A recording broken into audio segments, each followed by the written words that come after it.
જય સ્વામિનારાયણ મિત્રો, સવારના બધાને મારા જય સ્વામિનારાયણ. અને આજે આપણે પહેલાં ઉઠી ગયા હતા, પછી યાર્ડમાંથી આપણે બટેટા અને ડુંગળીને એવું બધું લઈ આવ્યા. અને હવે આપણે બપોરની બધી તૈયારી કરીશું. ત્યાર પછી વાન ભરી ને બપોર પછી પાછા રાબેતા મુજબ આપણે ફેરીમાં ચડી જાઉં.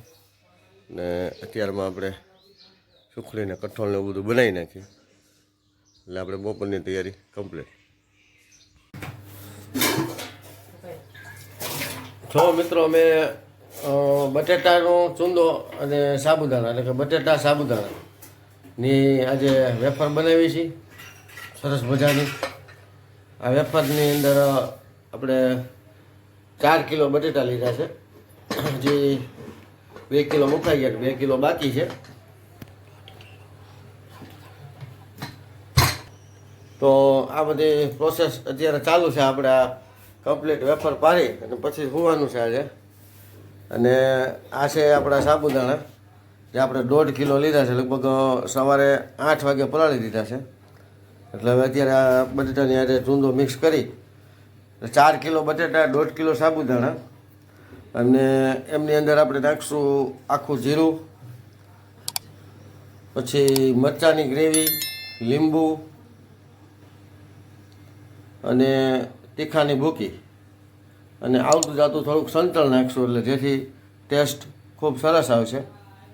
હવે અત્યારે આ બધી તૈયારી થઈ ગઈ છે, હજી બટેટા બફાય છે. હવે બની જાય એટલે હમણાં બનશે એટલે ત્યારે પાછું તમને બતાવું. જો આપણે સાબુદાણા સરસ મજાના ફર્સ્ટ ક્લાસ પલળી ગયા છે. આમ દબાવો એટલે એકદમ ચૂંદો થઈ જાય છે. જો તો આજે સાબુદાણાનો ચૂંદો છે એ બટેટાની હારે એકદમ મિક્સ થઈ જાય. અને મરચાંની ગ્રેવી, સંચળ, મીઠું, આખું જીરું અને તીખા, આ બધી વસ્તુ આપણે આની અંદર નાખીશું એટલે ફર્સ્ટ ક્લાસ આ વેફરનો ટેસ્ટ આવવાનો છે. હવે તો બટેટા બફાઈ જાય ને એનો ચૂંદો કરવો હોય ને તો આ રીતે આપણે આ મશીન મારી દેવાનું, એકદમ બારીક થઈ જાય. અને સાબુદાણાની અંદર આ ચૂંદો બટેટાનો છે ને એકદમ ભળી જાય, ટેસ્ટ પણ સારો આવશે. અને આપણી જે વેફર છે ને ફર્સ્ટ ક્લાસ બનશે. તો સાબુદાણા આપણા પલળી જાય એટલે આ રીતે પાછા આપણે એને ગેસ ઉપર મૂકશું.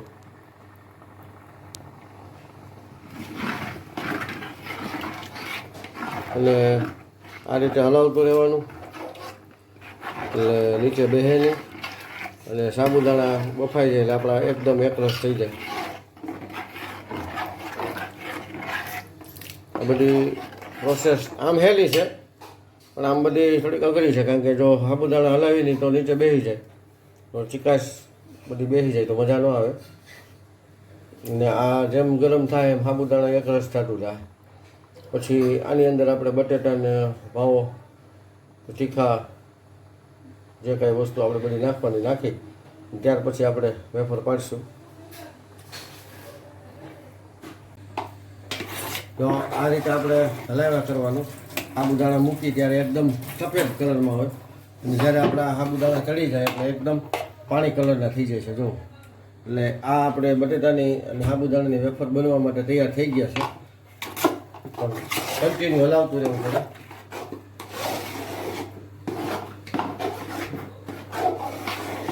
આ બટેટાનો માવો આપણો તૈયાર છે. હવે આપણે આની અંદર બટેટાનો માવો એડ કરી દઈ અને હલાવતા જાઓ. ત્યાર પછી તીખાની ભૂકી, મીઠું, અંચળ અને આખું જીરું એ બધું આપણે એડ કરતા જાઓ. નિમક,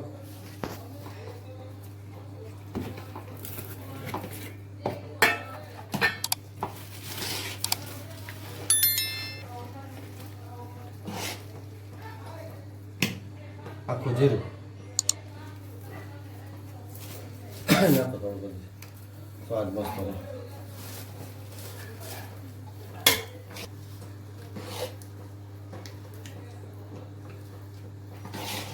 નાખો તીખાને મૂકી ઓગળી ઓગળી ખમોલાઈ નાખો. ગેસ નો થાય.